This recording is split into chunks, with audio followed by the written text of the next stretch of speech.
ऍक्सिडेंटमध्ये गेले. आणि आज मी जी पण काय आहे ती माझे पप्पा, माझी मम्मी आणि माझी 7 वर्षाची मुलगी यांच्यामुळे आहे. आणि आणखी सरांनी बोलले की काहीतरी एक डिफरंट असं कुठलं तरी फील्ड चूज केलं पाहिजे. तर मी बॉडी बिल्डिंग चूज केली. कपडा मॅटर करत नाही, कोण कपडा कसा घातलेला आहे. ठीक आहे, बाई बुरख्यात पण छान दिसते, साडीत पण छान दिसते, माझ्यासाठी पण छान दिसते. आणि माझा जन्म खूप मोठ्या गोष्टी करण्यासाठी झाला. आयुष्यात कधीच हारायचं नाही, कोणी गेलं नाही, काहीच होत नाही. आपला जन्म खूप मोठ्या गोष्टी करण्यासाठी झालाय. तर आपल्याला जगायचंय.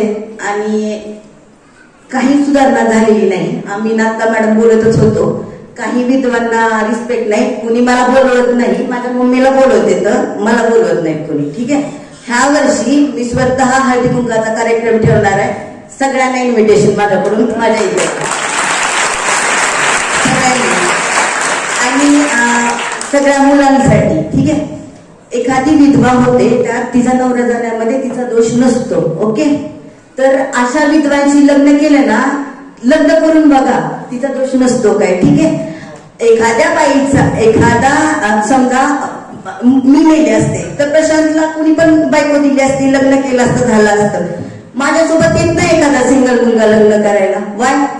माझी चूक आहे. सगळ्यांना तुम्हाला माझा एक रिक्वेस्ट आहे की बघा, म्हणजे करून तरी बघा.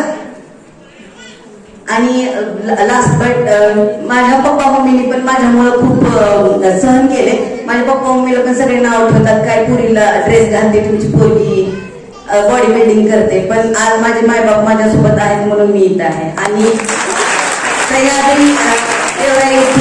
सगळ्यांची मी मनापासून आभार मानते. सरांनी मला बोलवलं, सरांनी बोलवलं. Thank you so much for that.